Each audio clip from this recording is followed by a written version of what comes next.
está pasando en Sinaloa y de por qué no se ha concretado lo que muchos analistas anticipaban como una guerra civil del Cártel del Pacífico. Las versiones contradictorias del arresto de Ismael Zambada y de Joaquín Guzmán López tienen un común denominador: la traición.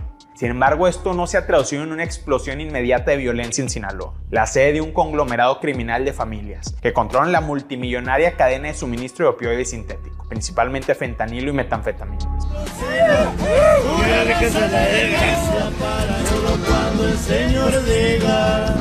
De acuerdo a la carta difundida por la defensa de Zambada, Joaquín Guzmán López se habría coludido con el gobernador Rubén Rocha Moya para secuestrar al Mayo y entregarlo a las autoridades de Estados Unidos. Ken Salazar, embajador de Estados Unidos en México, ha confirmado que efectivamente existe un acuerdo entre autoridades norteamericanas y Guzmán López.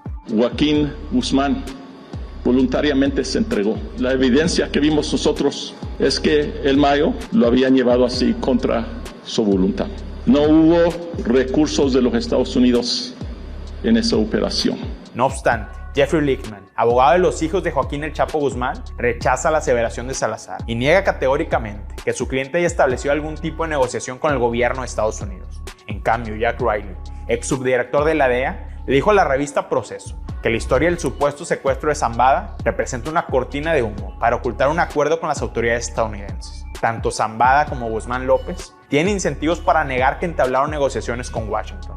El estigma de la traición podría debilitar significativamente las estructuras criminales de sus sucesores y socios en Sinaloa. Esto es, en el caso del Mayo, la organización controlada por sus hijos, Ismael Zambada Siqueiros, Mayito Flaco, e Ismael Zambada Imperial, Mayito Gordo. En el caso de la facción de los Chapitos, el liderazgo recae en Iván Archibaldo Salazar y Jesús Alfredo Guzmán Salazar, quienes tienen acceso a un ejército de 5,000 sicarios, de acuerdo a una fuente cercana al cártel citada por The Wall Street Journal.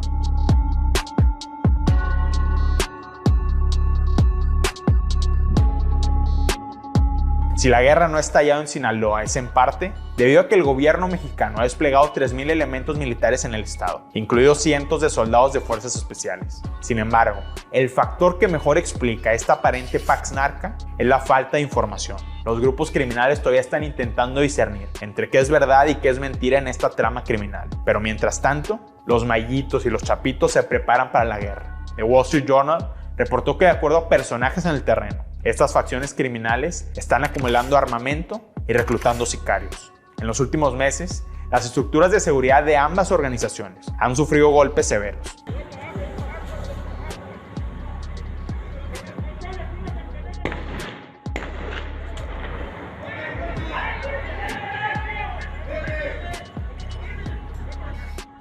En noviembre de 2023, Néstor Isidro Pérez Salas, alias El Nini, fue detenido. El jefe de seguridad de los Chapitos fue extraditado en mayo de este año a Estados Unidos. Y por otro lado, Eliseo Imperial Castro, alias Cheyo Antrax, fue asesinado a finales de mayo de 2024 por un comando de civiles armados en una de las avenidas más concurridas de Culiacán.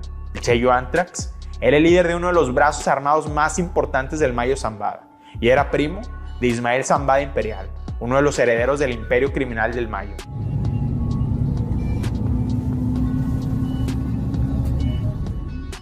Hasta ahora, los reportes de violencia en Sinaloa son casos aislados, como la presunta ejecución perpetrada por elementos militares esta semana a las afueras de Culiacán. Los grupos criminales siguen esperando señales de qué fue lo que pasó en el caso Zambada Guzmán López. Las dudas permanecen. ¿El gobernador Rubén Rocha tuvo contacto con una facción criminal? ¿Por qué el empresario Jesús Vizcarra, señalado de tener vínculos con Zambada, le prestó su avión al gobernador?